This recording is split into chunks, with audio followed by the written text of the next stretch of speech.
Imagine standing at the edge of the ocean, toes in the water, waves politely saying hello. Now imagine the water staring back and whispering, "You have no idea what I'm hiding." Because beneath that friendly blue surface is a world that does not care about bones, bravery, or your gym membership. The deeper you go, the heavier everything becomes, as if the ocean itself is leaning in closer, curious to see what you'll do next. Down there, the sea is not just water. It is weight. Endless, silent weight. As we descend, light fades like a dimmer switch being slowly turned down by an invisible hand. Colors vanish first, then shapes, until the ocean becomes a vast, dark hallway with no doors and no floor. And the pressure, the pressure, keeps piling on. It is not dramatic about it. It does not roar or shake. It simply presses, constantly, patiently, like an introvert who wins arguments by waiting you out. If this slow dive into the strange ways deep-sea creatures adapt to crushing pressure helps you unwind tonight, please like the video, subscribe to the Deep Sea Documentary channel, and leave a comment sharing when and where you're listening, so this calm science can reach more people who drift off to sleep with the ocean's depths. Human bodies are, scientifically speaking, not built for this. We are mostly water, yes, but we are water arranged with fragile rules. Bones like to stay bone-shaped. Lungs prefer air instead of becoming decorative crumple zones. The deep ocean looks at these preferences and politely ignores them.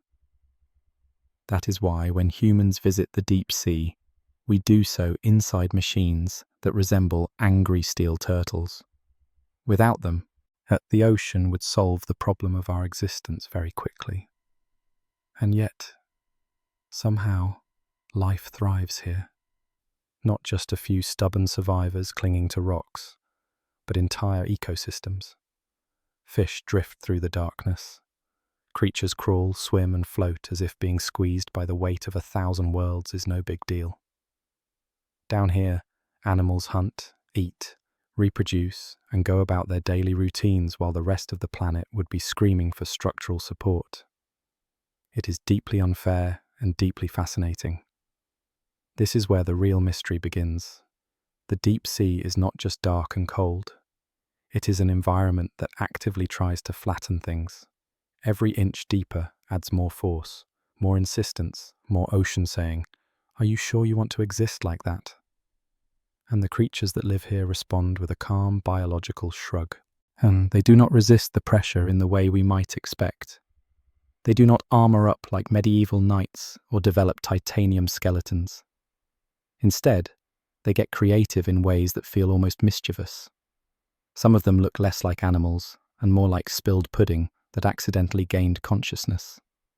Others appear strangely delicate, as if a stiff breeze might ruin their whole week, despite living in one of the most punishing environments on Earth. It is a reminder that our instincts about strength and survival are often wrong. Down here, being tough does not mean being rigid. It means being clever enough to stop fighting a battle you cannot win. The deep sea is also ancient. These adaptations did not appear overnight. They are the result of countless generations quietly experimenting, failing, and succeeding under conditions that never let up. There is no relief down here, no seasonal break from the pressure, no shallow vacation spot to relax and rethink life choices. The deep ocean is a permanent stress test, and everything that lives here has passed with flying colours, or at least with acceptable levels of squishiness.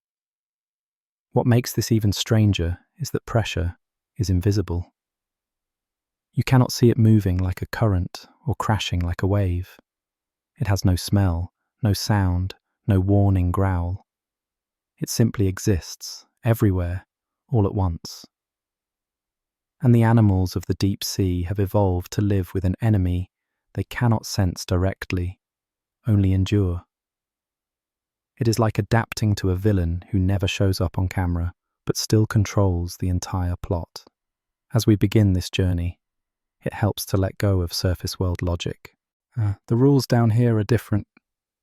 Muscles behave differently. Shapes mean different things. Survival favors solutions that would look ridiculous anywhere else. This is a place where softness can be stronger than steel, where flexibility beats force, and where the most successful creatures are often the ones that look like nature accidentally left the render settings unfinished. So as we sink further into the darkness, keep one thought in mind. The deep sea is not a graveyard of crushed dreams. It is a masterclass in adaptation. Every creature we meet has solved the same impossible problem in its own strange way. And by the time we resurface, our idea of what it means to be strong, resilient, or even alive may feel just a little bit flatter than before.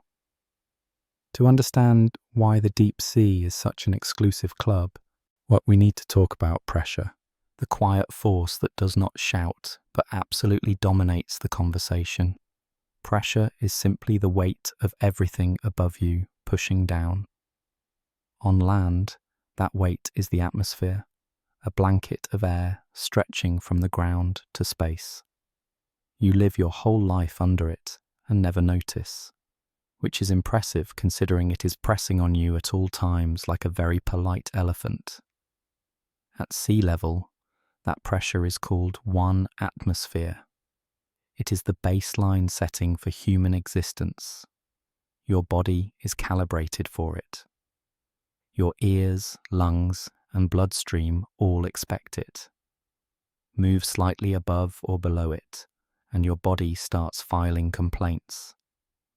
Now imagine stepping into the ocean, where air is replaced by water, a substance that is dramatically heavier and far less forgiving. Water stacks. Every meter you descend adds more weight, and unlike air, water does not compress easily, so all that mass stays heavy and insistent. Roughly every 10 meters down, the pressure increases by another full atmosphere. That means at 10 meters, you are under twice the pressure you experience standing on a beach. At 100 meters, it is 11 times greater. By the time you reach the deep sea, the numbers stop feeling real and start sounding like science fiction. In the deepest trenches, pressure reaches over 1,000 atmospheres. That is the equivalent of having several jumbo jets stacked on top of every square inch of your body. Not your whole body, every square inch. Your pinky toe is under the same stress as your chest. Pressure does not play favorites. This matters because pressure affects more than just how heavy things feel, and it changes how materials behave. Gases shrink, spaces collapse. Anything containing air becomes a liability. That includes lungs, sinuses, and even tiny pockets inside solid objects. At extreme depths, pressure will force its way into any weakness, any hollow, any place that assumed the universe would be kinder. This is why humans cannot simply swim down and see what is going on. Even expert divers are limited to relatively shallow depths, and even then, only with careful planning and slow movement. Go too deep too fast, and your body chemistry turns against you. Gases dissolve where they should not. Nerves misfire. Thinking becomes unreliable. The ocean does not just squeeze you, it confuses you. And then there is the structural issue. The human body relies on spaces. Lungs expand and contract. Blood vessels flex.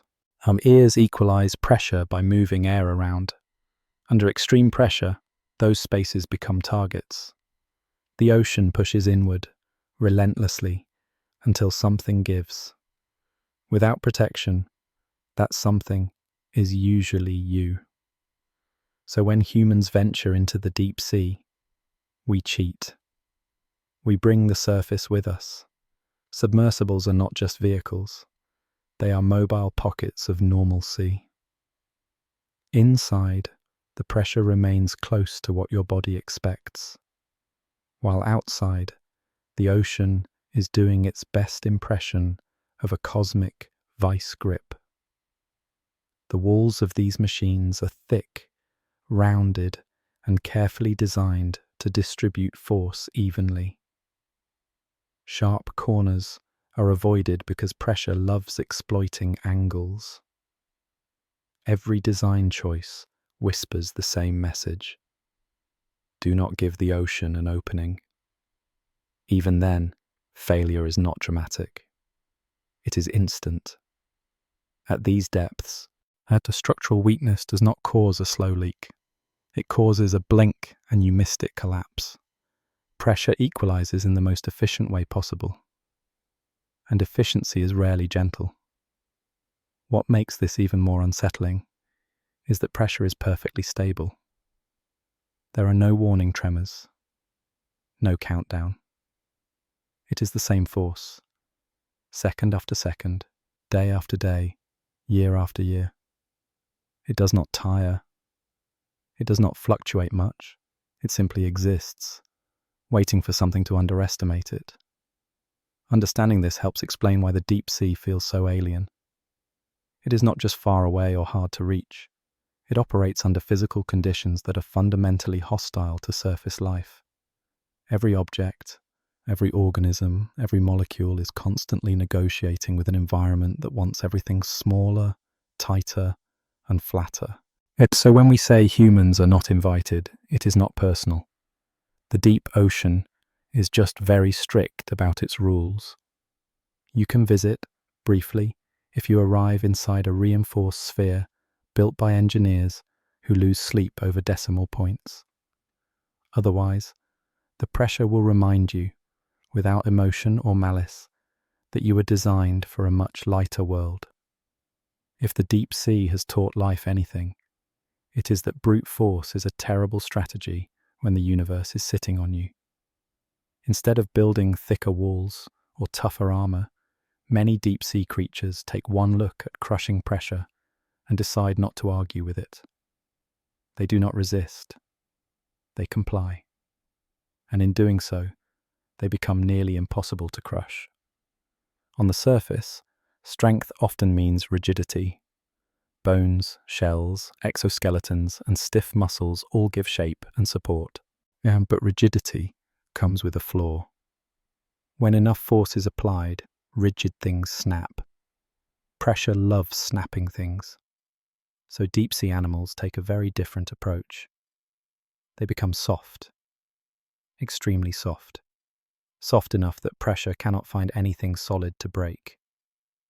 Picture trying to crush a rock versus trying to crush a sponge. The rock fractures. The sponge just exists differently for a moment. Many deep-sea creatures are essentially biological sponges with opinions. Their bodies are made mostly of water, gel-like tissues, and loosely organized structures that simply rearrange themselves under pressure instead of collapsing. This is why so many deep-sea animals look unfinished, as if nature hit the save button too early. They appear floppy, translucent, and strangely delicate. But that softness is not weakness. It is survival. When pressure increases, their bodies compress evenly, with no internal stress points. Nothing caves in, because nothing is holding a fixed shape that demands to be preserved. In a way, these creatures have solved the problem by refusing to have a problem in the first place. Pressure works by exploiting differences.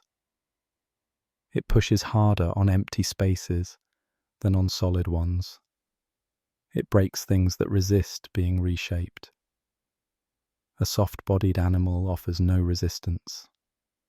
It says, "Go ahead, push, I'll adjust." And the pressure, finding no leverage, moves on. This strategy also explains why many deep-sea creatures, lack the sharp definition we associate with animals. Their bodies blur into the surrounding water, not just visually but physically. The boundary between me and environment becomes flexible. Her muscles are arranged to allow movement without stiffness. Organs are supported by fluid rather than hard frames. Everything is designed to flow. There is also an energy advantage here. Maintaining rigid structures takes effort. Bones need constant upkeep.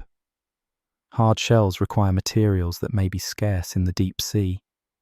Soft tissues are cheaper to build and easier to maintain, which matters in a place where food is unpredictable and calories are precious. Being squishy is not just pressure-friendly, it is budget-conscious. Of course, surrendering to pressure comes with trade-offs. Soft bodies are not great for speed. They are not ideal for aggressive combat.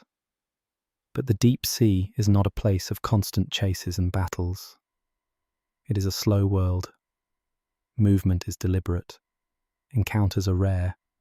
When they happen, their success often depends on patience rather than power. In that environment, flexibility beats force every time. Some of the strangest looking animals in the ocean owe their appearance entirely to this philosophy. Their limbs trail like ribbons. Their bodies wobble when they move. If they were brought to the surface, they would look like melted versions of themselves. But at depth, they are perfectly shaped for their reality. What seems fragile to us is perfectly tuned to a place that would destroy anything more rigid.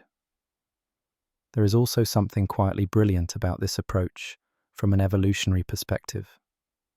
Instead of endlessly reinforcing structures to withstand greater force, these animals step aside and let the force pass through them.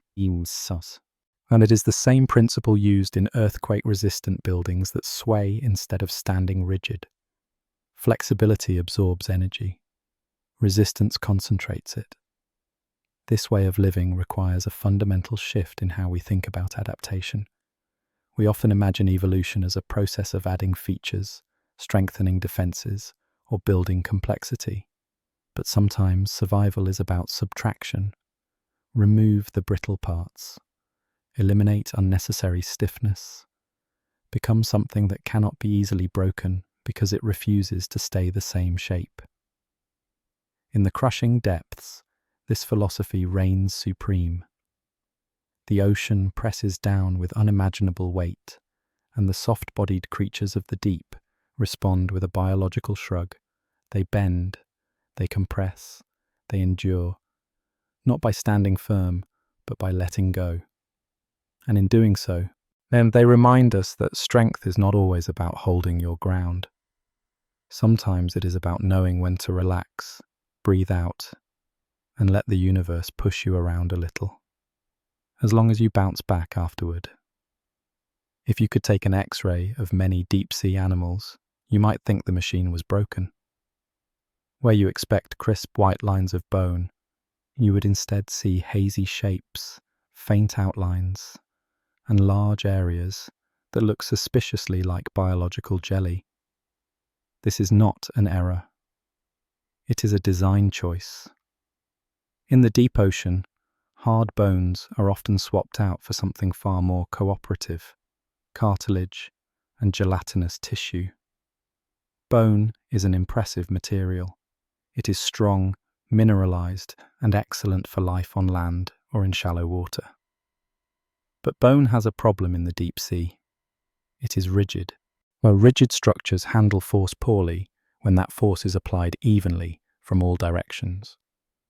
Under extreme pressure, bone does not gently adjust. It resists, builds stress, and eventually fails.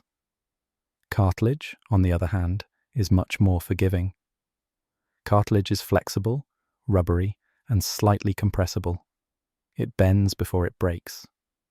Sharks, which already rely heavily on cartilage, offer a useful preview of this strategy, but deep-sea animals take it even further. In many species, bones are reduced, softened, or never fully mineralized at all. The skeleton becomes more like a supportive suggestion than a strict framework. This shift changes everything about how the body handles pressure. Instead of force being concentrated at joints and rigid connections, it spreads evenly through flexible structures. Imagine squeezing a plastic toy versus squeezing a metal one. The plastic deforms and returns to shape. The metal dents or snaps. The deep sea strongly prefers plastic. Then there is gelatinous tissue, which takes this idea to its logical extreme. Many deep-sea animals are packed with a clear, jelly-like substance that fills space without adding stiffness. This tissue supports organs, maintains body shape, and allows movement, all while remaining almost perfectly pressure-neutral.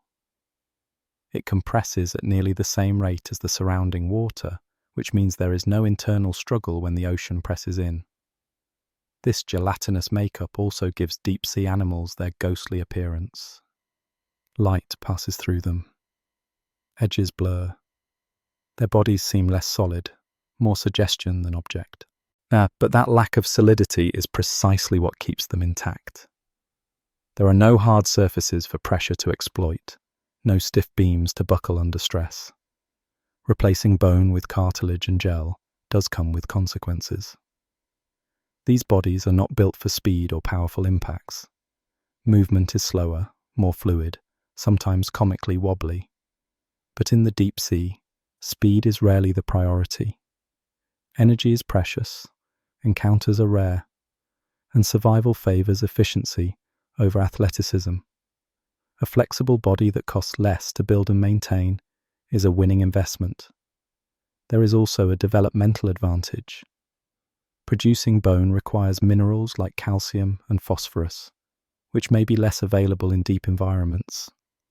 Cartilage and gelatinous tissues are cheaper to assemble, requiring fewer specialized resources. Evolution, always an accountant at heart, who notices these savings and quietly approves. What is especially clever is how these tissues work together. Cartilage provides just enough structure to anchor muscles and maintain form. Gelatinous material fills the gaps, distributing force and preventing collapse. The result is a body that can move, feed, and reproduce while remaining almost indifferent to the pressure trying to crush it. If you could poke one of these animals at depth, it would likely feel firm, yet yielding, like a stress ball filled with water. Push too hard, and it simply changes shape. Release, and it drifts back into form.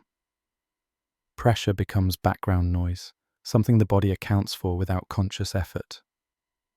This design also influences behavior.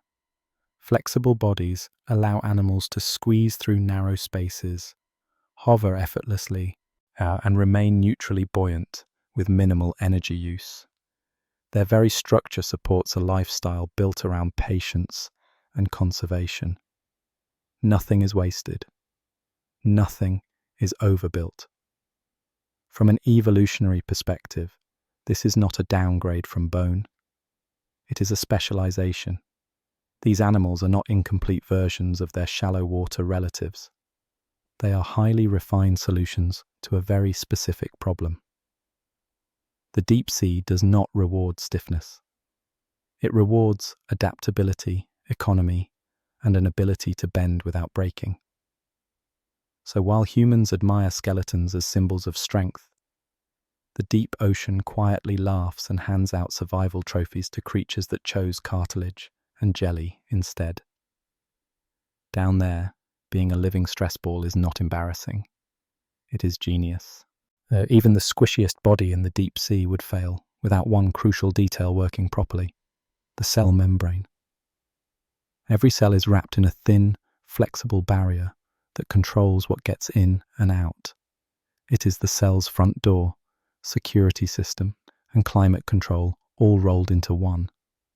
And in the deep ocean, that membrane faces a serious problem.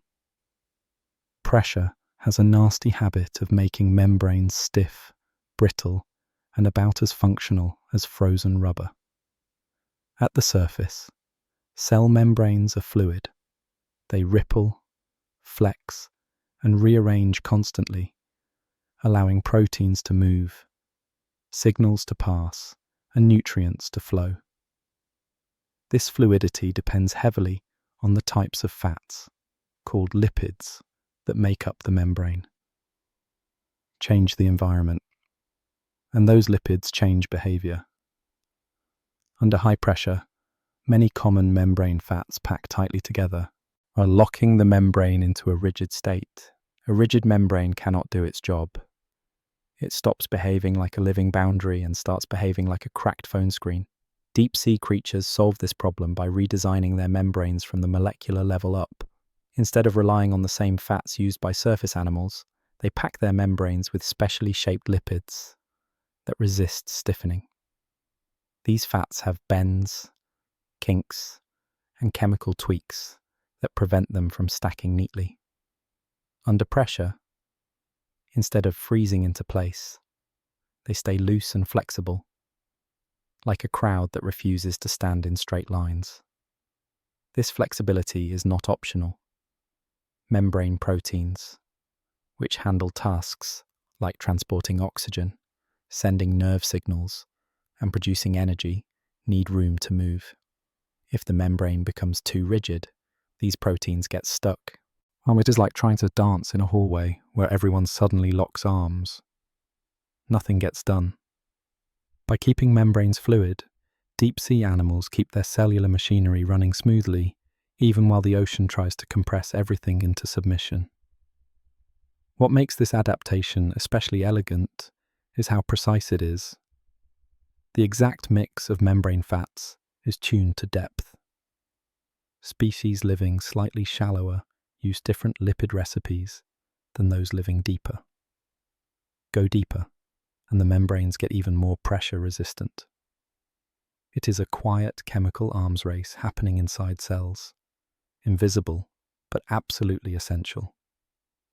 These specialized membranes also help with temperature challenges. The deep sea is cold, and cold already threatens membrane flexibility. Combine cold with pressure, and membranes face a double attack.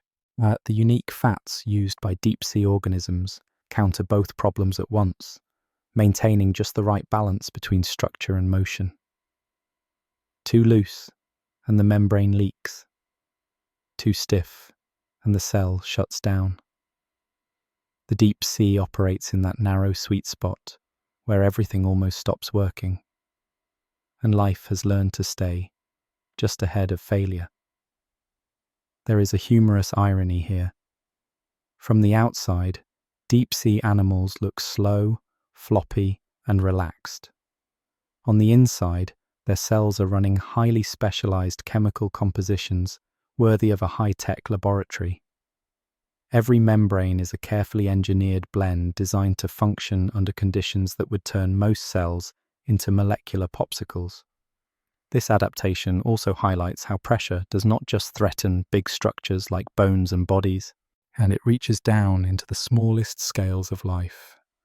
Every cell feels it. Every membrane must respond. Survival in the deep sea is not just about shape and size. It is about chemistry behaving itself under stress. These pressure-friendly membranes also help explain why deep-sea organisms cannot simply move to the surface and thrive. Their membranes are optimized for extreme conditions. Bring them up to low pressure, and those same membranes may become too fluid, too leaky, too unstable. What works perfectly in one world becomes a liability in another. Adaptation is always a trade-off. In a way, deep-sea membranes embody the philosophy of the entire ecosystem. They do not try to block out pressure. They adapt internally, reshaping themselves so that pressure becomes irrelevant. The ocean presses in, and the membranes quietly adjust their spacing, their chemistry, their flexibility. So while we tend to focus on the dramatic, visible adaptations of deep-sea life, the real magic is often happening at a scale too small to see. Tiny fats, arranged just right, keep cells alive in a place where physics is constantly trying to shut biology down. It is proof that sometimes survival depends not on being tough, but on staying flexible, even when the universe is doing its best to freeze you solid.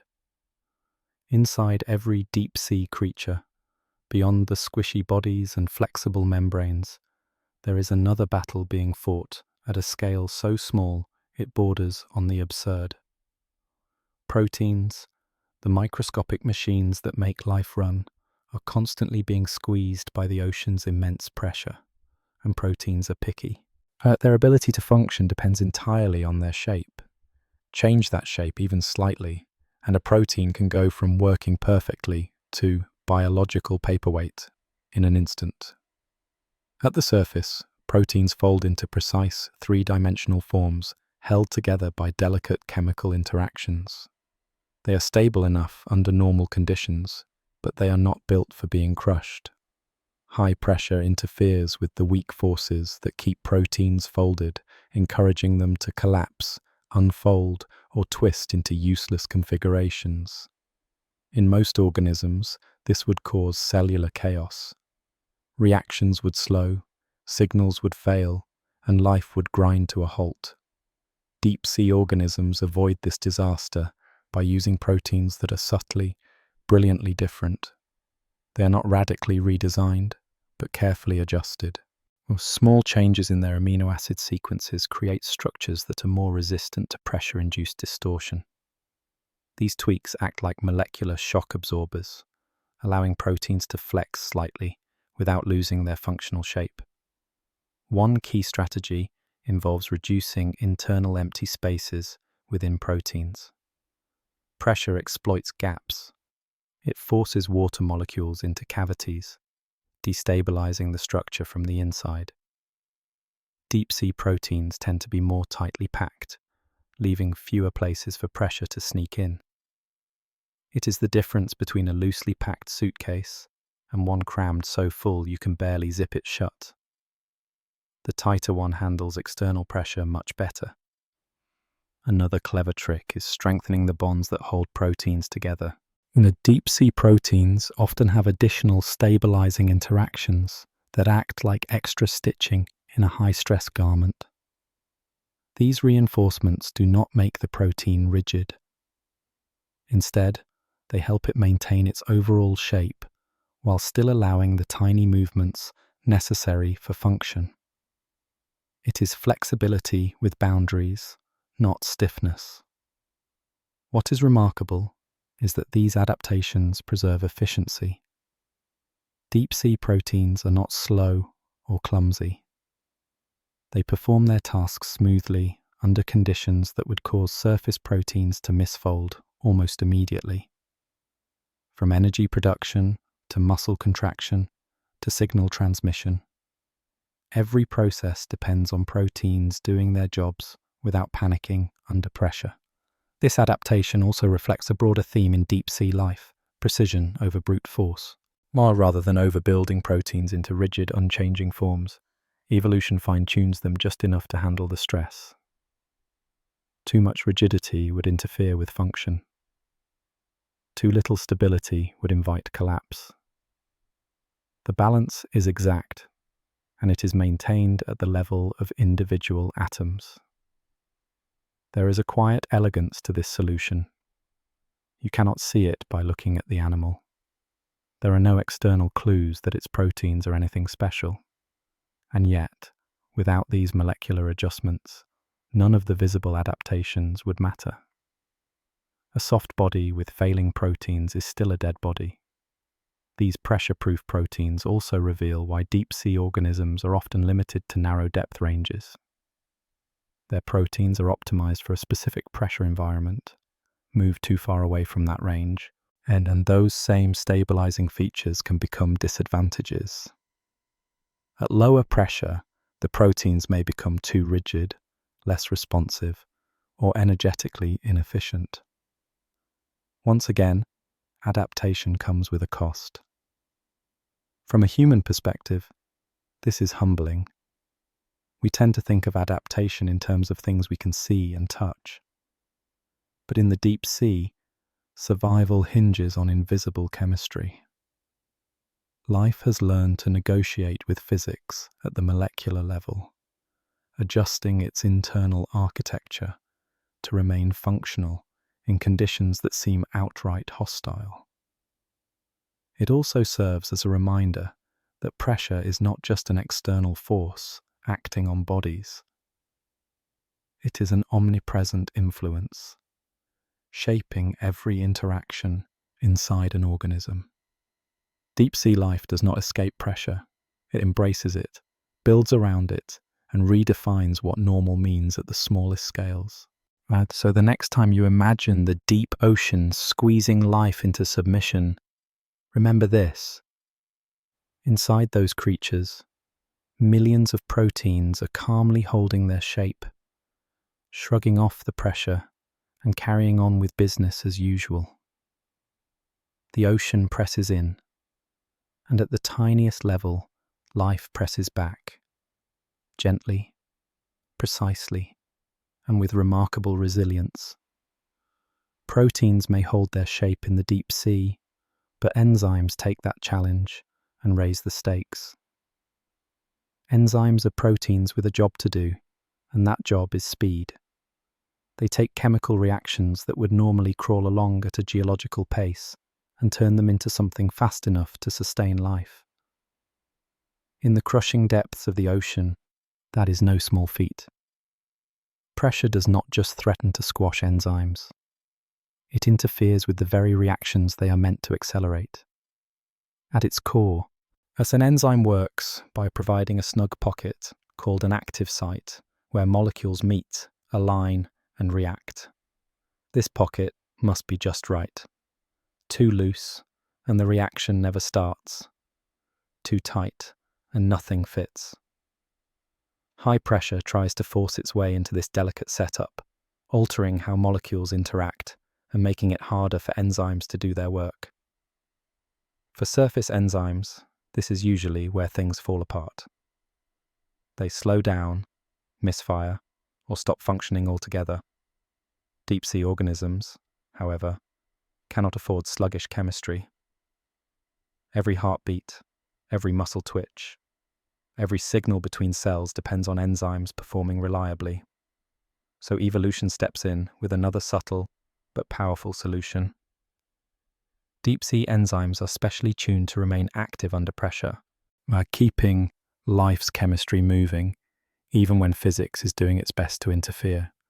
One major adaptation lies in the flexibility of the enzyme's structure. While pressure-resistant proteins maintain their overall shape, enzymes need a little extra wiggle room. Their active sites must open and close, bind molecules, and release products. Deep-sea enzymes strike a delicate balance. They are stable enough to resist being deformed by pressure, but flexible enough to carry out their tasks efficiently. This balance is achieved through tiny changes in the enzyme's structure that influence how it moves. Certain regions are more elastic, allowing the active site to breathe even under compression. Other regions are reinforced to prevent collapse, and the result is an enzyme that behaves almost normally in an environment that should make normal behavior impossible. Another challenge pressure introduces is the behavior of water. At extreme depths, water molecules pack more tightly together. This affects how substances dissolve and how reactions proceed. Deep-sea enzymes are adapted to work with this denser water environment, maintaining effective interactions with their target molecules. It is like learning to cook in a kitchen where the air itself has changed consistency. What makes this especially impressive is that these enzymes do not just barely function. Many of them are highly efficient, optimized for the slow, resource-limited world of the deep sea. Energy is scarce down there. Food arrives unpredictably. When nutrients do appear, organisms need to extract as much value from them as possible. Efficient enzymes help make that happen, squeezing every usable bit of energy from limited resources. There is also an evolutionary incentive to keep reactions steady rather than fast. In the deep sea, stability often matters more than speed. Enzymes are tuned to perform consistently over long periods, avoiding dramatic fluctuations that could disrupt delicate biological systems. It is chemistry designed for endurance, not sprinting. The contrast with surface enzymes is striking. Take a typical enzyme from a shallow water animal and expose it to deep sea pressure, and it behaves like an intern on their first day during a company crisis. It gets confused, overwhelmed, and ultimately shuts down. Deep sea enzymes, by contrast, have been trained for this environment for millions of years. They show up, do the work, and do not complain. These adaptations also help explain why deep sea life cannot simply migrate upward and thrive. Enzymes optimized for high pressure may not perform well at lower pressure. Their carefully tuned balance of stability and flexibility can be thrown off, leading to inefficiencies or outright failure. Once again, survival in the deep sea comes with a narrow operating window. What all of this reveals is that life under pressure is not just surviving, it is actively managing complexity. Every chemical reaction, every metabolic pathway, every moment of cellular activity is adjusted to function in an environment that seems fundamentally hostile to chemistry itself. So while the deep sea may look calm and empty from above, down below there is a constant flurry of enzymatic activity, molecules meeting, reacting, and separating at just the right pace. Pressure presses in from all sides, and the enzymes respond by doing what they do best, making life possible, one reaction at a time, without ever losing their cool. If there is one thing the deep sea absolutely hates, it is trapped gas. Gas is unpredictable under pressure. It compresses, shrinks, and collapses in ways that make engineers nervous and living tissues very unhappy. At the surface, gas-filled spaces are useful. They help with buoyancy, hearing, and breathing. In the deep ocean, they are a liability waiting to be crushed. Deep-sea fish understand this very well, and their bodies are built accordingly. Most shallow water fish rely on a swim bladder, a gas-filled organ that helps them control buoyancy. By adjusting the amount of gas inside, a fish can rise, sink, or hover effortlessly. It is an elegant solution in a world where pressure changes are relatively mild. But as depth increases, pressure squeezes gas volumes smaller and smaller. A swim bladder that works near the surface would collapse rapidly in the deep sea, like a balloon being lowered into the abyss. Rather than reinforcing swim bladders or trying to protect them, many deep-sea fish simply abandon them. Some species reduce their swim bladders to tiny, non-functional remnants. Others lose them entirely. Instead of relying on gas for buoyancy, they turn to alternative strategies that are far more compatible with high-pressure living. One common solution is to adjust body composition. Deep-sea fish often have tissues that are less dense than seawater, and allowing them to achieve near-neutral buoyancy without gas. Oils and lipids play a key role here. These substances provide lift without compressing under pressure, making them ideal substitutes for gas-filled structures. It is buoyancy without the risk of implosion. Another strategy involves bone reduction. Lighter skeletons mean less overall density, which helps fish stay suspended in the water column. Combined with soft tissues and specialized body chemistry, this allows deep-sea fish to float or drift with minimal effort. Movement becomes less about swimming constantly and more about gentle adjustments. Removing gas-filled spaces also simplifies internal pressure management. Without large compressible cavities, pressure is distributed more evenly throughout the body.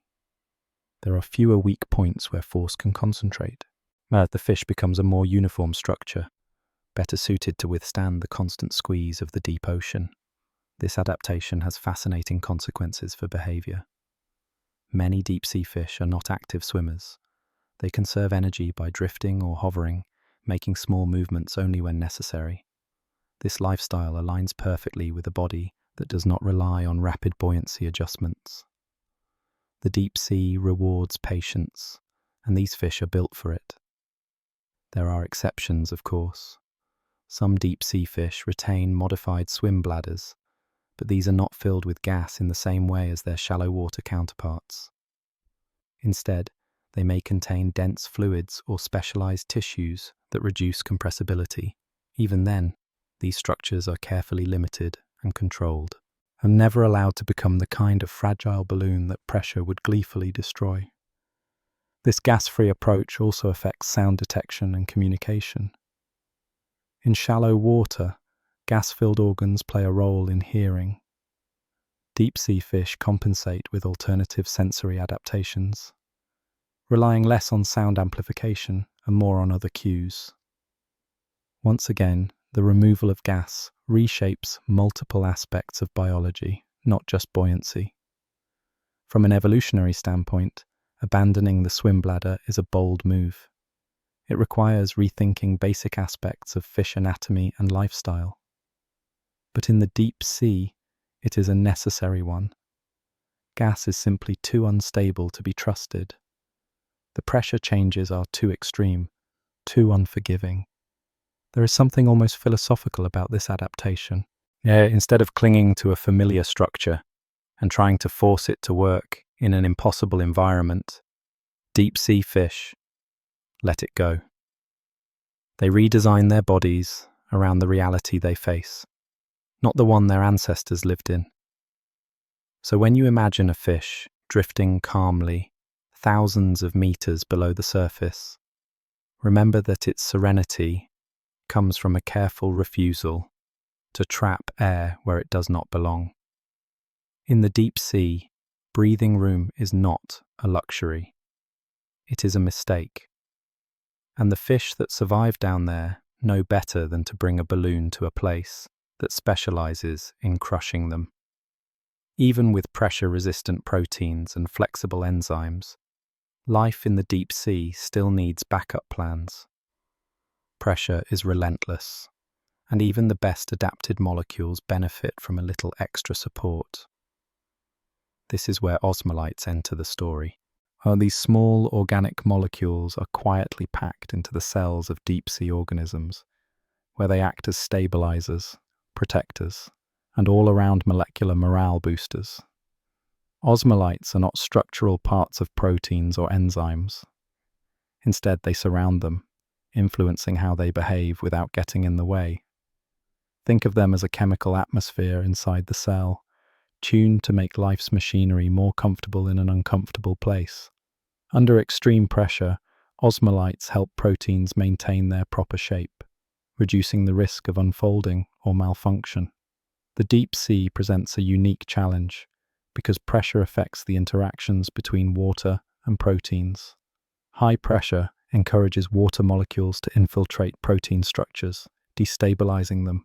Or osmolytes counter this by subtly changing how water behaves inside the cell. They help keep water from crowding into sensitive areas, preserving the delicate balance proteins need to function.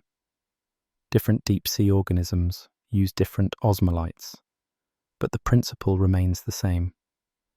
These molecules accumulate in higher concentrations as depth increases. The deeper the organism lives, the more chemical padding it carries. It is a scalable solution, allowing cells to fine-tune their internal environment based on the pressure outside. What makes osmolytes especially fascinating is that they do not interfere with normal biochemical reactions. They are compatible with life's processes, offering protection without disruption. This is no small feat. Add the wrong chemical to a cell, and you risk poisoning the system. Osmolytes manage to be present in large amounts, while remaining politely unobtrusive. There is also an energetic advantage to this strategy.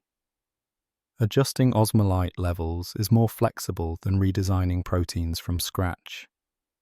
It allows organisms to respond to gradual changes in depth or pressure over evolutionary time without completely overhauling their molecular machinery. Osmolytes offer adaptability layered on top of structural adaptation. These molecules also highlight how deeply integrated pressure adaptation is in deep-sea life. It is not confined to one system or one type of molecule. It permeates the entire cellular environment.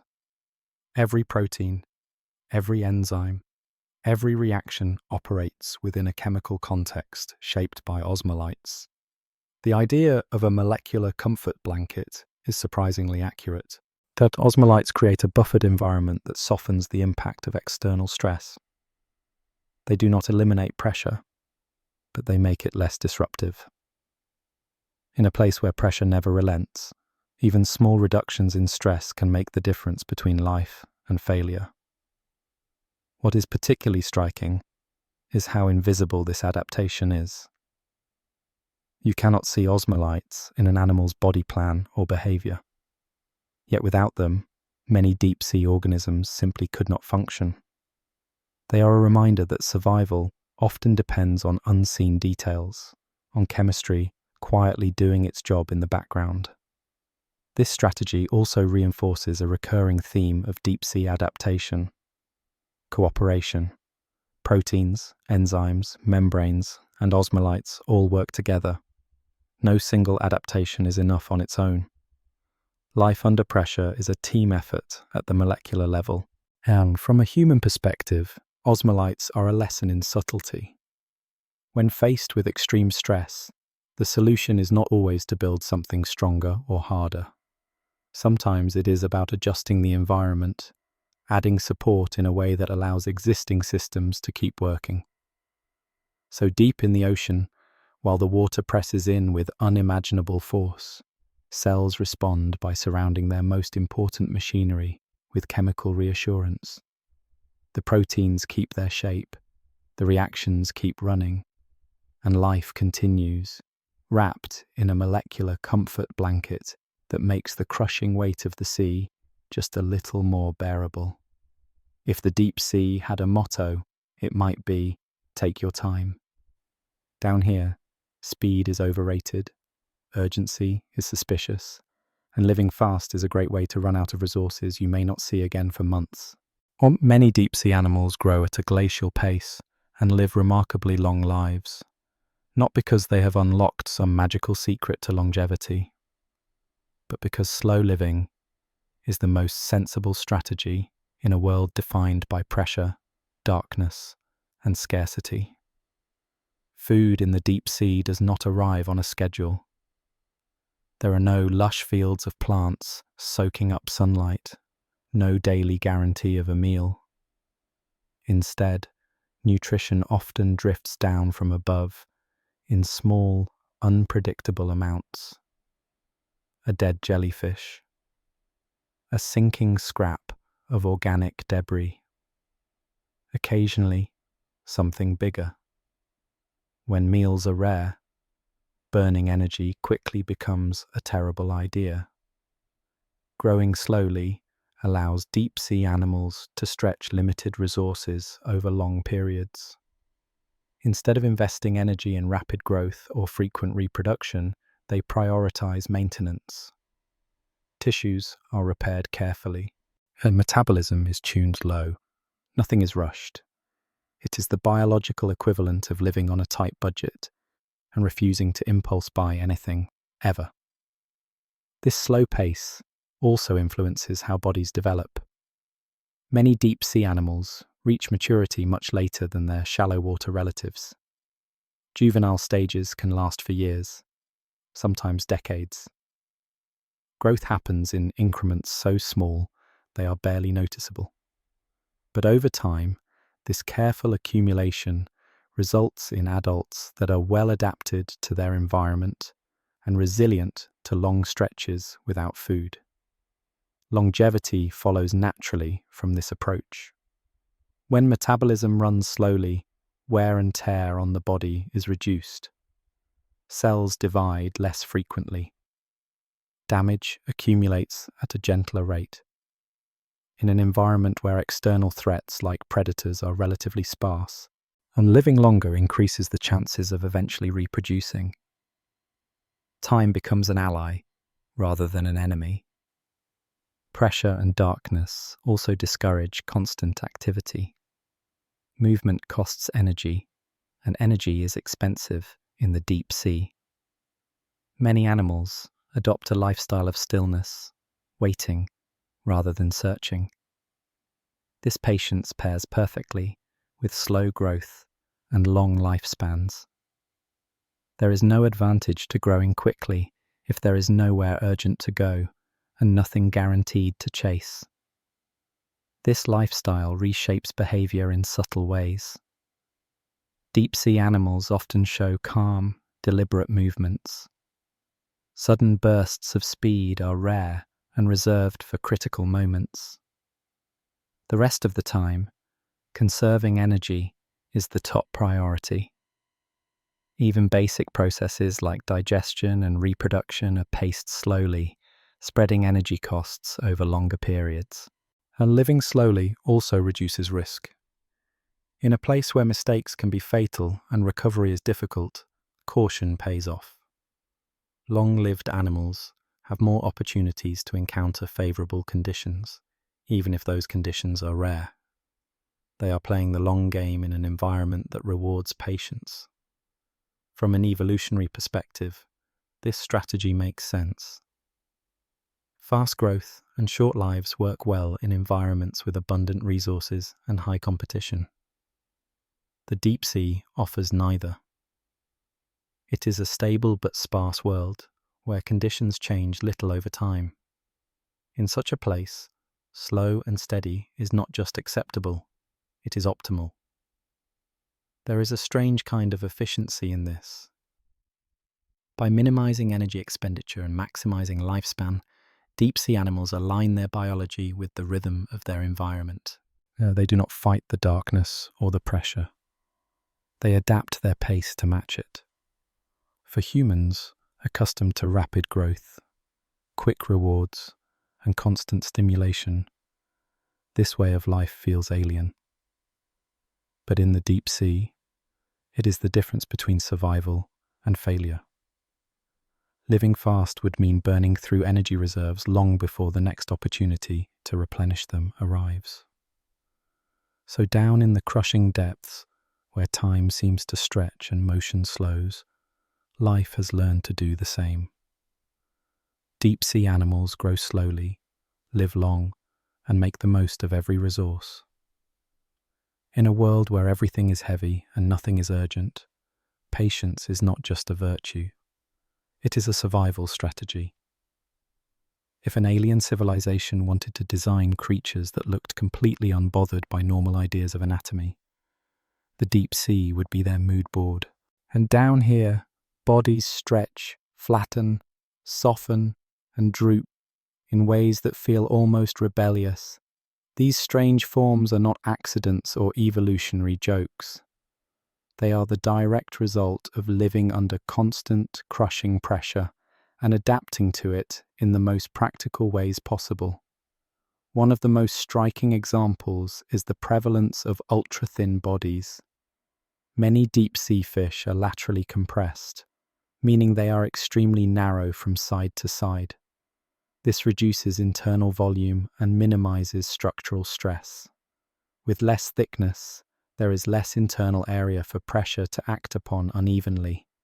The body becomes easier to support, easier to stabilize, and less likely to develop weak points. Thinness also helps with energy efficiency. A narrow profile requires less muscle mass to move through water, which is important in an environment where calories are hard to come by. These fish are not built for speed or power. They are built for endurance and minimal effort. Every centimetre of unnecessary bulk has been trimmed away by evolutionary thriftiness. Then there are the creatures that take softness to a dramatic extreme. Floppy, gelatinous animals drift through the deep ocean, looking like they forgot to finish growing a skeleton. Their arms trail behind them. Their bodies sag and wobble. At first glance, they appear fragile. In reality, they are perfectly adapted to a world where rigidity is a liability. These floppy forms allow pressure to be distributed evenly across the body. There are no sharp transitions, no stiff edges, no hard corners where force can concentrate. Everything bends, stretches, and yields. The result is a body that can withstand immense pressure without suffering structural damage. Pressure also influences proportions. Many deep-sea animals have disproportionately large heads or mouths compared to their bodies. This is not just about feeding. Larger openings reduce the need for complex structures that might be vulnerable under pressure. Simpler shapes, even if they look exaggerated, often handle stress better than intricate ones. Limbs, when present, tend to be long and flexible rather than short and muscular. Long arms can reach, probe, and manipulate without requiring powerful movements. Flexibility allows them to absorb pressure and move gently through the water. The overall impression is less of an athlete and more of a floating experiment in physics. But another consequence of pressure-shaped anatomy is reduced reliance on symmetry and sharp definition. Many deep-sea animals appear asymmetrical or vaguely defined, with bodies that seem to blur into the surrounding water. This is not sloppiness. It is a result of minimizing rigid boundaries and embracing forms that can change slightly without consequence. These unusual shapes also reflect the absence of gravity in the way we experience it on land. In the deep ocean, buoyancy cancels much of gravity's influence. Bodies do not need to support their own weight in the same way. This frees evolution to explore forms that would collapse under gravity but work perfectly well while suspended in water. Pressure and buoyancy together create a design space unlike anything on land. Flat, floppy, elongated, and oddly proportioned bodies thrive here. What matters is not how an animal looks when placed on a surface, but how it behaves while floating in a high-pressure environment. For humans, these forms often trigger discomfort. They do not match our expectations of what an animal should look like, but that reaction says more about our biases than about the creatures themselves. We are judging deep-sea life by surface world standards, which is like criticizing a submarine for not having wheels.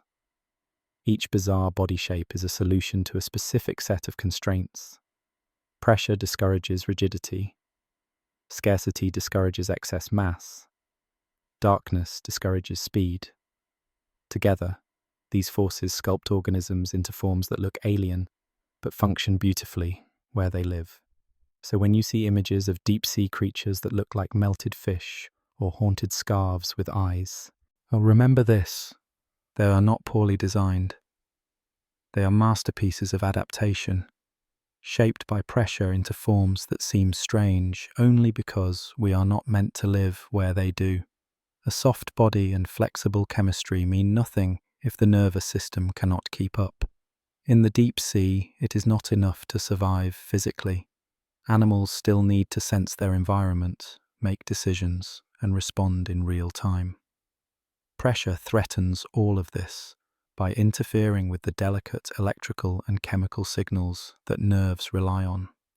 Yet deep-sea creatures manage to think, react, and hunt in an environment that seems determined to scramble their wiring. Nervous systems work by transmitting signals along neurons using changes in electrical charge and the movement of ions across cell membranes. Now, as this process depends on precise timing and finely tuned molecular machinery, high pressure can disrupt these mechanisms by altering how ions move and how signaling proteins behave. In surface animals, this leads to slowed reactions, misfiring neurons, or complete signal failure. Deep-sea organisms avoid this fate through nervous systems that are adjusted for reliability over speed. Signals still travel effectively, but they do so in a way that prioritizes stability. Reaction times may be slower compared to surface animals, but they are consistent. In the deep sea, predictability matters more than quick reflexes. One key adaptation involves the composition of nerve cell membranes. These membranes are tuned to maintain proper electrical properties under pressure, ensuring that signals can still propagate along neurons, whilst the balance between insulation and conductivity is carefully maintained, allowing nerves to fire without leaking or short-circuiting. Neurotransmitters, the chemicals that pass messages between neurons, also behave differently under pressure. Deep-sea species rely on signaling systems that remain functional even when pressure changes the physical behavior of molecules. The result is a nervous system that continues to communicate clearly in a chemically challenging environment. Another important factor is neural architecture. Many deep-sea animals have simpler nervous systems than their shallow water relatives. This is not a limitation. It is a feature. Fewer connections mean fewer points of failure. Simpler circuits are easier to stabilize and maintain under constant stress. Whilst the brain does not need to be complex to be effective in an environment with limited sensory input and predictable challenges, sensory processing is also adapted to deep conditions. Vision is often reduced or specialized for low light, while other senses are emphasized. The nervous system is tuned to prioritize the most reliable information sources, reducing the need for rapid, complex processing. Less noise, more signal. Pressure-tolerant nervous systems also support hunting strategies suited to the deep sea. Predators rely on patience, ambush, and subtle cues rather than high-speed chases. Neural responses are calibrated for precision rather than speed, ensuring that when action is taken, it counts. There is also an energy consideration. Nervous tissue is expensive to maintain. By optimizing neural function for low-energy operation, the deep-sea animals reduce metabolic costs. Signals are transmitted efficiently without excess activity. Every neural impulse is intentional. What is remarkable is that these systems remain robust over long lifespans. Deep-sea animals often live for decades, and their nervous systems must function reliably throughout that time. Stability under pressure is not just a short-term requirement. It is a lifelong commitment. From a human perspective, it is tempting to imagine deep-sea animals as sluggish or dull. In reality, their nervous systems are finely tuned to their environment. They process information differently, not worse. They operate under a different set of priorities shaped by pressure and scarcity. The deep sea demonstrates that intelligence and responsiveness do not require fast reflexes or complex brains. They require systems that work under the conditions at hand. And under crushing pressure, deep sea nervous systems quietly prove that thinking is still possible, even when the weight of the ocean is pressing in from every direction. Reproduction in the deep sea comes with a sobering reality. If your offspring cannot survive crushing pressure from the very beginning, your lineage ends before it even gets started. There is no gentle nursery down here, no shallow tide pool to ease young life into existence. Eggs, embryos, and larvae are introduced directly into a world that is heavy, dark, and deeply uninterested in second chances. As a result, deep-sea reproduction is less about romance and more about engineering. One of the first challenges is simply keeping eggs intact. Eggs are, by nature, as enclosed packages filled with fluid and nutrients. Under immense pressure, that is a risky design. Deep-sea species counter this by producing eggs with reinforced outer layers that resist deformation. These coverings are flexible rather than rigid, allowing them to compress evenly instead of cracking. Think less eggshell, more pressure-resistant bubble wrap. Some species go even further.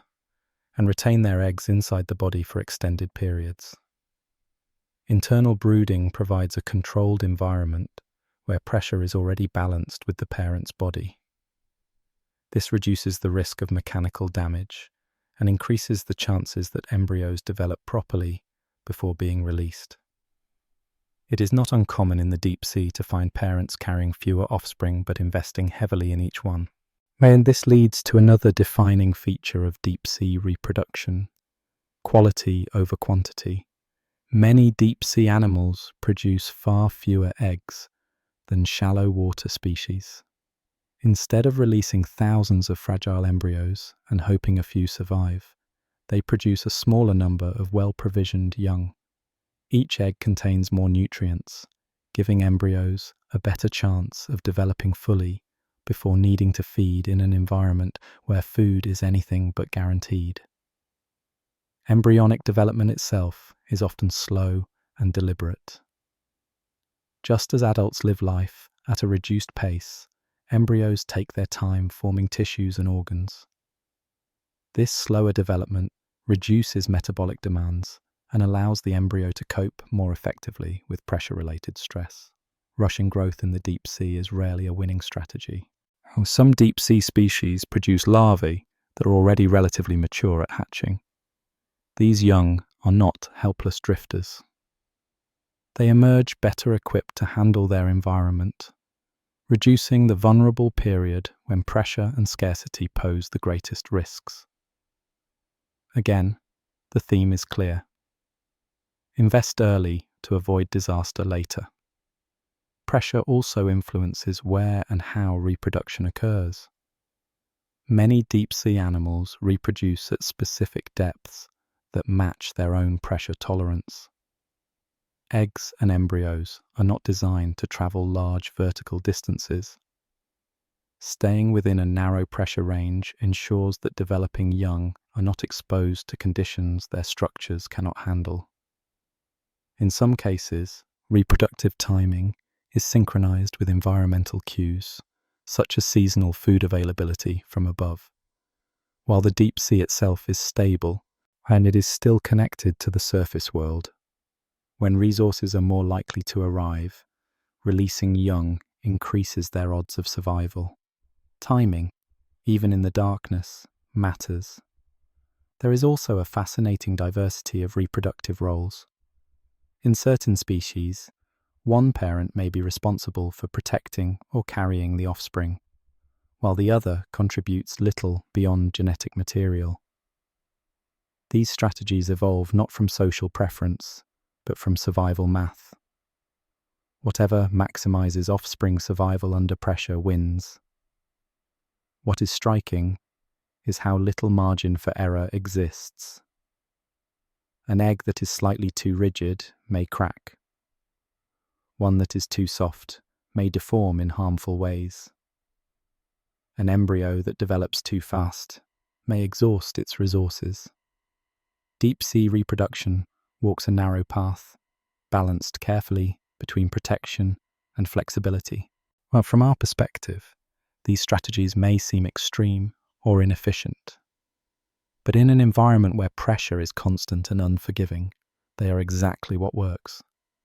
Deep-sea animals are not trying to flood the ocean with offspring. They are trying to ensure that at least a few make it through one of the harshest beginnings imaginable. So while life in the deep sea may look slow and quiet, reproduction tells a different story. It is a high-stakes process, shaped by physics as much as biology. Eggs are reinforced, embryos are pampered, and nothing is left to chance. Because down there, before you can survive the pressure of life, you first have to survive the pressure of being born. In the deep sea, food is not just nourishment. It is an event. Meals arrive without warning, sometimes months apart, and when they do, because hesitation is a luxury no predator or scavenger can afford. This scarcity has shaped some of the most dramatic feeding adaptations on the planet, especially when it comes to jaws and stomachs built to handle enormous, unpredictable meals under crushing pressure. Deep-sea predators often have jaws that look oversized and unsettling, Wide gapes, long teeth, and loosely connected jawbones allow them to open their mouths far beyond what seems reasonable. This is not about aggression. It is about opportunity. When prey is rare, the ability to eat something larger than yourself can be the difference between surviving and starving. Pressure complicates this strategy. Rigid jaw structures would be vulnerable under constant force, especially when opening wide. Deep-sea jaws are therefore designed to be flexible rather than rigid. Their ligaments and joints allow movement without relying on hard, tightly locked connections. The jaws can stretch, adjust, and absorb stress without snapping. Teeth in deep-sea predators are often long and needle-like.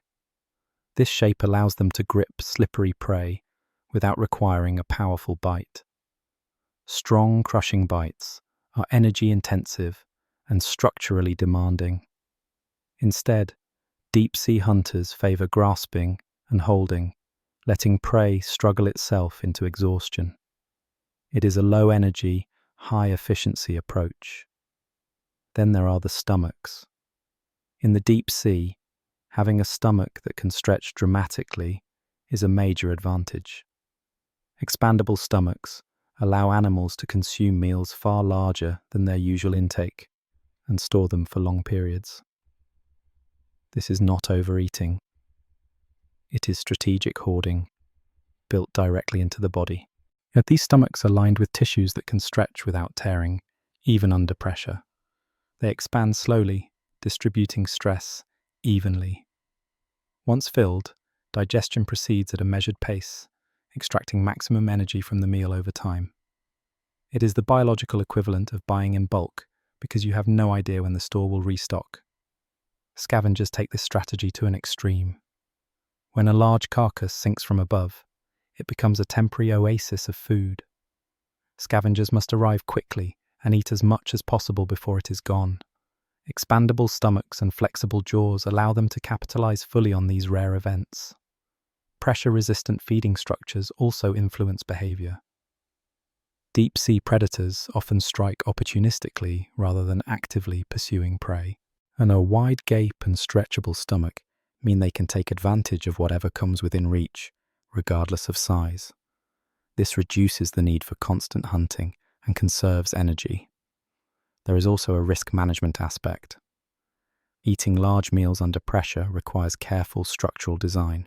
Sudden movements, rigid tissues, or uneven stress could cause injury. Deep-sea feeding anatomy minimizes these risks through flexibility and gradual expansion. Everything is designed to accommodate extremes without catastrophic failure. These adaptations also explain some of the deep sea's most famous images. Fish with mouths full of prey that seem impossibly large, stomachs ballooned far beyond normal proportions. To us it looks grotesque. To them it is Tuesday. What is remarkable is how these feeding strategies integrate with the broader theme of deep-sea life. Flexible jaws align with flexible bodies. Expandable stomachs align with slow digestion and long fasting periods. Nothing is wasted. Everything is optimized for a world where food is rare and pressure is constant. From a surface world perspective, this might look excessive. But in the deep sea, moderation is a risk. When dinner arrives, you eat like you may not see another one for a very long time. And thanks to pressure-resistant jaws and stomachs that laugh in the face of physics, deep-sea predators and scavengers are always ready to make the most of their moment. In a place where survival depends on patience and preparedness, these animals have turned feeding into an art form. Wide mouths, stretchy stomachs, no regrets. Well, because down there, opportunity does not knock. It sinks, and you had better be ready to swallow it whole. In the deep sea, light is rare, movement is costly, and pressure makes energetic lifestyles a bad investment. This is where bioluminescence shines, quite literally, as one of the most elegant solutions to deep-sea living. While light itself does not resist pressure, The way it is used allows animals to avoid behaviors that would otherwise demand more movement, more energy, and more structural stress. In a world that rewards efficiency, glowing in the dark turns out to be a brilliant idea. Bioluminescence is the ability of an organism to produce light through chemical reactions inside its body. In the deep ocean, where sunlight disappears completely, this glow becomes a powerful tool. Instead of swimming long distances in search of food or mates, animals let light do the advertising. It is passive, efficient, and perfectly suited to a place where every calorie matters. Predators often use bioluminescence as a lure. Small, glowing spots or dangling lights attract curious prey that mistake them for food or companions. The predator barely moves, conserving energy and minimizing physical strain. When the prey comes close enough, a single, decisive action is enough. Pressure favors this strategy because it reduces the need for fast, powerful swimming, which would demand more robust muscles and structures. Bioluminescence also plays a role in finding mates. In the vast darkness of the deep sea, encounters are rare. Producing light allows animals to signal their presence without traveling great distances. Species-specific light patterns act like glowing name tags, helping individuals identify suitable partners. Again, movement is minimized. Light bridges the gap instead. Defensively, bioluminescence can be used to confuse or deter predators. Sudden flashes, glowing clouds, or shifting light patterns can disorient an attacker long enough for the prey to escape. This strategy relies more on surprise than speed. It buys time without requiring intense physical effort, which is ideal under high pressure. What makes bioluminescence particularly well suited to the deep sea is its low energy cost. Producing light requires far less energy than sustained swimming or aggressive behavior. Chemical reactions generate photons efficiently, allowing animals to communicate or hunt without burning through precious resources. Air pressure indirectly shapes this adaptation by making high-energy movement undesirable. Muscles under constant pressure must be efficient and resilient. By relying on light instead of motion, deep-sea animals reduce wear on their bodies and avoid unnecessary exertion. Bioluminescence becomes a way to work smarter, not harder. The placement of light-producing organs is also strategic. Some animals glow on their undersides to match faint light from above, blending into the darkness when viewed from below. Others place lights near their mouths, eyes, or appendages to direct attention exactly where they want it. These designs reduce the need for complex maneuvers or prolonged chases. There is also a psychological element. In an environment where vision is limited, light carries meaning. A glow can suggest food, safety, or curiosity. Deep-sea animals exploit these instincts, turning light into a form of manipulation. Pressure may limit physical options, but it does not limit creativity. From an evolutionary standpoint, bioluminescence is a perfect complement to other deep-sea adaptations. Soft bodies, slow movement, and energy conservation all align with a lifestyle that favors minimal effort. Light allows animals to influence their surroundings without physically interacting with them. For humans, it is tempting to think of bioluminescence as decorative or magical. In reality, it is a practical solution to a harsh problem. It is not about beauty. It is about efficiency in a place where inefficiency is punished. So, in the crushing darkness of the deep sea, light becomes a shortcut. It lures, signals, and deceives, all while saving energy and reducing the need for risky movement. Pressure shapes life in many direct ways, but sometimes its influence is subtle. Sometimes it convinces life to glow instead of swim. From the surface, the ocean looks like a single, open space, a vast blue volume with no obvious barriers, no fences, no walls. But once pressure enters the picture, the water column becomes more like a layered city, with invisible floors and ceilings that most creatures cannot cross. Depth in the deep sea is not just a location, it is a physiological boundary enforced by physics. Pressure increases smoothly and predictably as you go deeper, but biology does not handle smooth change very well. Most organisms are exquisitely tuned to a specific pressure range, and even modest shifts can cause serious problems. And this means that for many deep-sea animals, moving vertically through the ocean is far more challenging than moving horizontally across vast distances. Think of pressure like a constantly tightening grip. Deep-sea species are adapted to live under a certain level of squeeze. Their tissues, cells, and internal chemistry are all balanced for that environment. Move them upward, and that grip loosens. Structures that depend on compression lose stability. Processes optimized for high pressure begin to misbehave. What seems like relief quickly becomes disorientation. This is why depth acts as an invisible wall. An animal may be perfectly capable of swimming upward, but its body may not be capable of functioning there. The limitation is not strength or navigation, it is tolerance. Pressure defines a narrow comfort zone, and stepping outside it can be fatal. For species living at extreme depths, these zones are especially tight. The deeper you go, the more specialized the adaptations become, and the less flexibility remains. Shallow water animals often tolerate a wide range of pressures. Deep-sea animals usually cannot.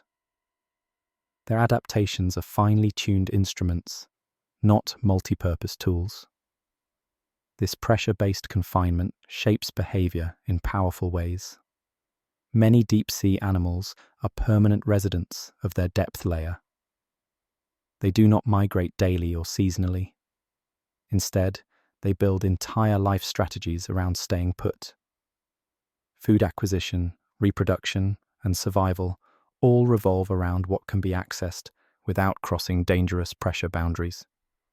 A small number of species manage limited vertical movement, but even these migrations are constrained, and they occur slowly, over narrow depth ranges, and often follow consistent patterns. Rapid vertical travel is rare because sudden pressure changes leave little time for biological systems to adjust. In the deep sea, patience is not just a virtue, it is a safety requirement. These invisible walls also divide ecosystems. Layers of the ocean host distinct communities, each shaped by the pressure conditions at that depth. Species in adjacent layers may live only hundreds of meters apart, yet never interact. Pressure keeps them separated more effectively than distance ever could. Over evolutionary time, this separation drives specialization. Populations isolated by depth adapt independently, even if they occupy the same geographic region. The result is a vertically stratified ocean, where biodiversity increases not just across space, but across depth. Pressure-limited movement also affects how energy and nutrients flow through the deep sea. Since most organisms cannot move freely between layers, resources tend to be processed locally. Each depth layer becomes its own economic system, with its own rules of supply and demand. For humans, this concept can be difficult to grasp because we experience pressure changes only rarely and briefly. But for deep-sea life, pressure is constant and defining. It determines where you can go, who you can meet, and how you live. So while the ocean appears open and continuous, it is secretly compartmentalized by physics. Pressure turns depth into a series of locked doors, and only a few specially adapted creatures hold the keys. For everyone else, the deep sea is not a place to travel through. It is a place to stay. One of the most revealing ways to understand deep-sea adaptation is to look at family reunions that went very differently. Many deep-sea animals have close relatives living in shallow water, and at a glance, their shared ancestry is obvious. The same basic body plan, similar organs, familiar shapes. But once pressure entered the picture, evolution pushed these relatives down very different roads, reshaping them in ways that reflect their contrasting environments. Take a typical shallow water fish and compare it to a deep-sea cousin. Both may have fins, eyes, and a recognizable fish outline. But the similarities stop there. The shallow water species is built for an environment with light, abundant food, and manageable pressure. Speed, agility, and sensory complexity are rewarded. In the deep-sea version, those priorities flip, and energy efficiency, pressure tolerance, and patience become the dominant forces shaping the body. Muscle mass offers a clear contrast. Shallow water fish often have thick, powerful muscles designed for quick bursts of speed and sustained swimming. Their deep-sea relatives tend to have reduced muscle mass, favoring lighter bodies and lower energy demands.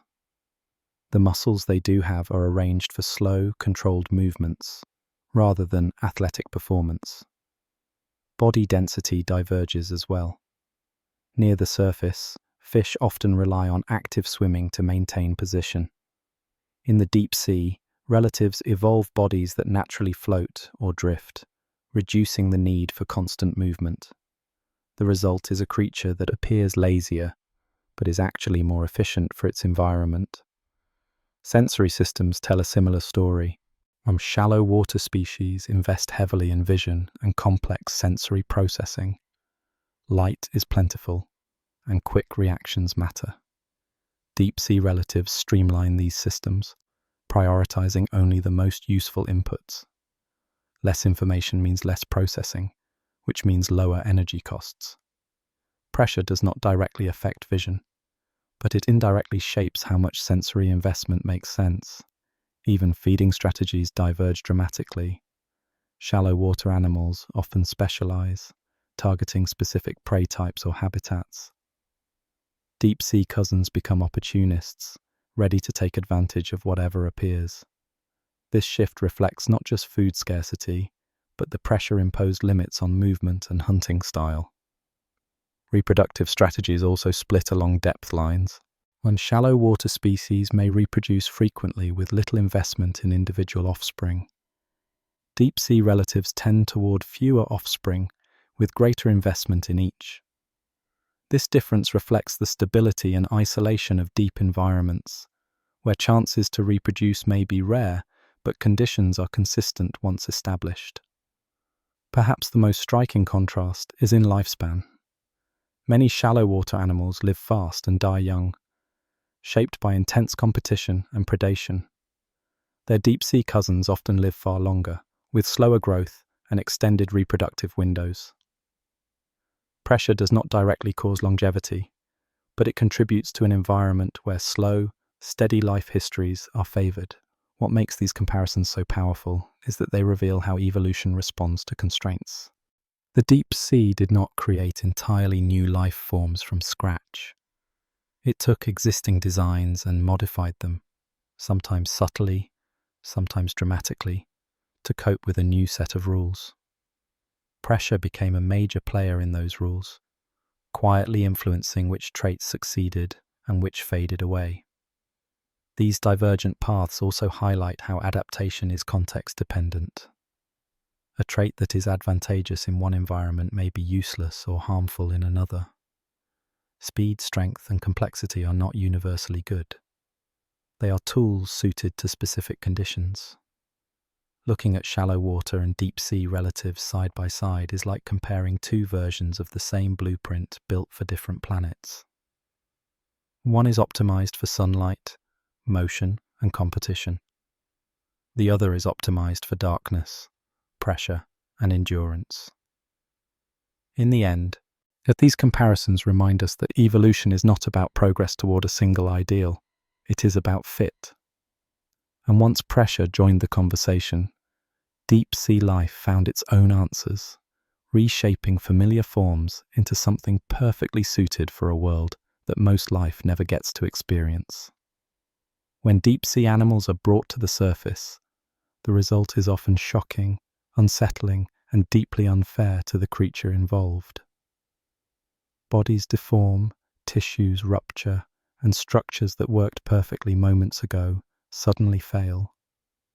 It looks like the animal is malfunctioning, but in reality, it is being subjected to conditions it was never meant to survive.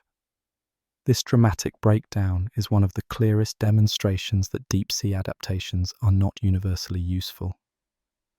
They are intensely local solutions. The core problem is rapid pressure change. Deep-sea animals are built to function under constant, extreme pressure. When they are hauled upward too quickly, the surrounding pressure drops faster than their bodies can accommodate. Structures that rely on compression lose the external force they depend on to maintain shape. What was stable at depth becomes unstable near the surface. Soft tissues are especially vulnerable. Many deep-sea animals rely on the surrounding pressure to help support their bodies. Remove that pressure, and tissues can expand, stretch, or tear. Organs may shift out of place. Body shapes distort in ways that would never occur at depth. It is not that these animals are fragile. It is that their stability is conditional. Cellular processes also suffer. Chemical balances tuned for high pressure become disrupted. Reactions proceed differently. While membranes and proteins, optimized for a compressed environment, may behave unpredictably. Cells can lose integrity, leading to widespread tissue damage. The failure is systemic, not localized. This is why many deep-sea specimens appear damaged or misshapen when first observed by humans. Historically, this led to misunderstandings about what these animals actually looked like alive. Their natural forms only exist under the pressure they evolved to experience. At the surface, they are incomplete versions of themselves. The speed of ascent matters enormously. If pressure is reduced slowly enough, some organisms can survive, or at least maintain their structure. But this requires timescales that are impractical for most collection efforts. Rapid ascent overwhelms any capacity for adjustment, triggering cascading failures throughout the body. There is also a cruel irony here. The very traits that allow deep-sea animals to survive crushing pressure make them vulnerable to its absence. Flexibility, softness, and specialized chemistry all depend on the surrounding environment behaving as expected. Remove that environment, and those traits lose their protective value. This phenomenon underscores a fundamental principle of adaptation. It is not about being strong in all situations. It is about being perfectly suited to one. Deep-sea animals are masterpieces of specialization. They excel in their world, but that excellence comes at the cost of versatility. From a scientific perspective, this presents challenges. Studying deep-sea life is difficult precisely because removing organisms from their environment alters them so dramatically. Modern research increasingly relies on in situ observation, allowing animals to be studied at depth where their biology remains intact. It is a recognition that context matters. For humans, these surface failures can be unsettling. We are used to thinking of adaptation as something that makes organisms more resilient overall. The deep sea teaches a different lesson. Adaptation can narrow as much as it strengthens. It can create creatures so perfectly matched to their environment that they cannot exist anywhere else. So when deep-sea animals fall apart at the surface, it is not a failure of biology. It is proof of success. Their bodies are telling us, very clearly, that they belong somewhere else. A place where pressure is not an enemy, but a constant companion. When humans first began pushing machines into the deep ocean, the results were humbling. Metal buckled, glass shattered. Designs that worked perfectly on land failed spectacularly underwater. Meanwhile, just outside those crushed prototypes, deep-sea animals drifted calmly by, entirely unimpressed. That contrast is why the deep ocean has become one of the most valuable classrooms for human engineering. Nature has been solving pressure problems for millions of years, and we are finally starting to take notes. One of the biggest lessons is that resisting pressure outright is rarely the best approach. Early human designs focused on strength and rigidity, building thicker walls and harder shells. Deep-sea life teaches a different philosophy. Many organisms survive pressure by distributing it evenly, using rounded forms and flexible materials that deform slightly rather than crack. And this idea has directly influenced the design of modern deep-sea submersibles, which favour smooth curves and uniform structures that prevent stress from concentrating in one place. Material scientists are especially interested in the soft, gel-like tissues found in many deep-sea organisms. These materials absorb force without breaking, returning to shape once the stress is removed. Inspired by this, researchers are developing synthetic gels and polymers that can withstand repeated compression. These materials have potential uses far beyond ocean exploration, including protective gear, vibration dampening, and even earthquake-resistant construction components.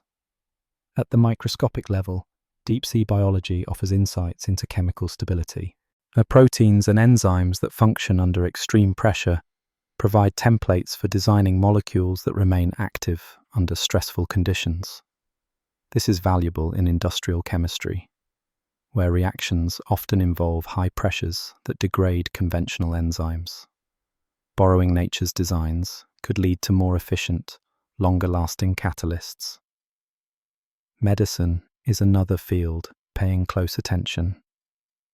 Human tissues are not exposed to deep-sea pressures, but they do experience mechanical stress. Joints, blood vessels, and even cells under disease conditions face forces that can disrupt normal function. Understanding how deep-sea organisms protect delicate biological processes under pressure can inspire new approaches to tissue engineering, drug stability, and even trauma recovery. There is also interest in how deep-sea adaptations manage long-term stress without constant repair. Many deep-sea organisms are built to endure continuous pressure for decades.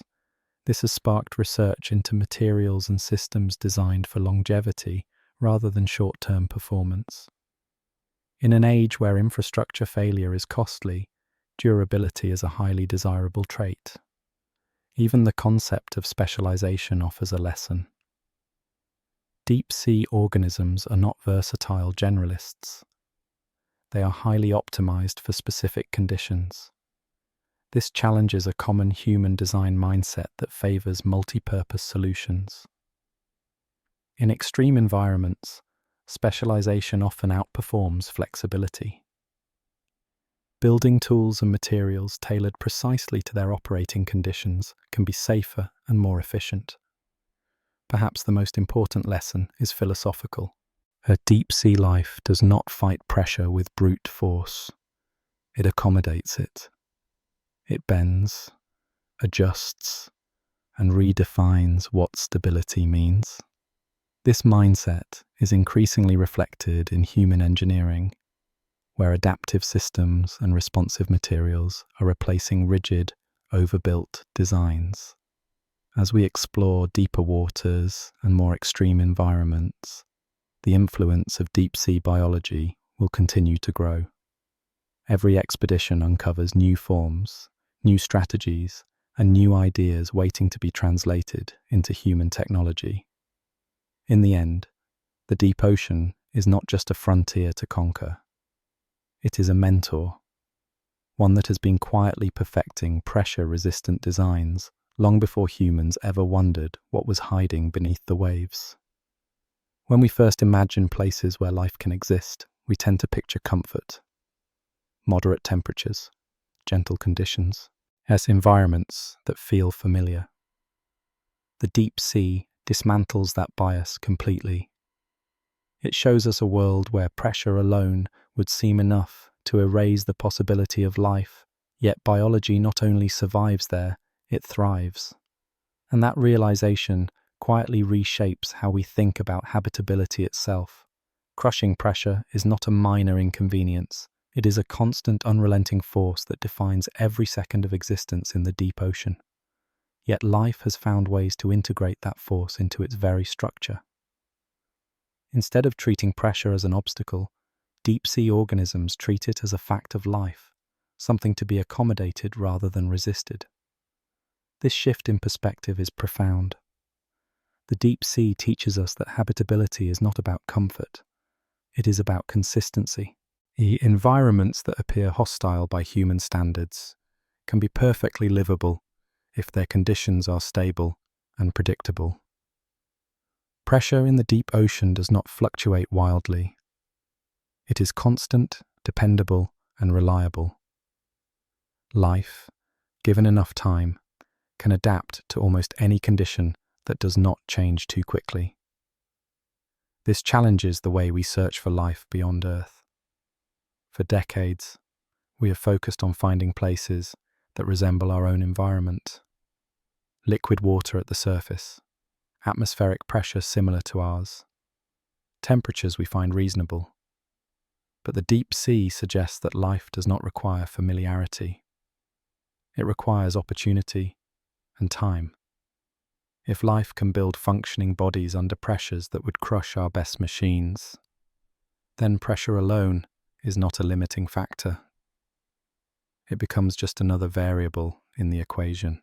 As this expands the range of environments we can imagine supporting life, from the deep oceans of icy moons to subsurface worlds where pressure dominates every aspect of existence.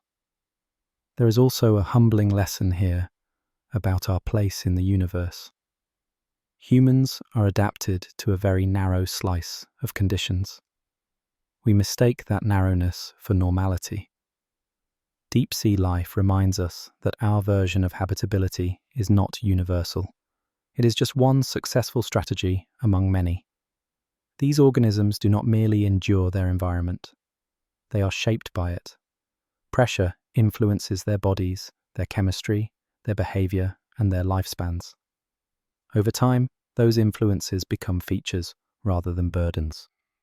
The result is life that looks strange to us, but makes perfect sense in context. Understanding this helps dissolve the idea that extreme environments are empty or barren by default. The absence of familiar life does not mean the absence of life entirely. It may simply mean that life there follows rules we are not used to. The deep sea also reframes resilience. We often equate resilience with toughness, withstanding force through strength. Deep sea organisms show a different kind of resilience, one based on adaptability, flexibility, and cooperation with physical forces. They survive not by overpowering their environment, but by aligning with it. As we stand at the edge of deeper exploration, both on Earth and beyond, the deep sea offers a powerful reminder. Life is not fragile in the way we often assume. It is inventive, it is persistent, and it is far more comfortable in extreme conditions than we give it credit for. So when we look into the darkest trenches of our own planet, we are not just exploring a remote ecosystem. We are confronting the limits of our imagination. And each pressure-adapted creature drifting in that darkness whispers the same message. If life can survive here, under forces that seem impossible, then the universe may be far more alive than we ever dared to believe.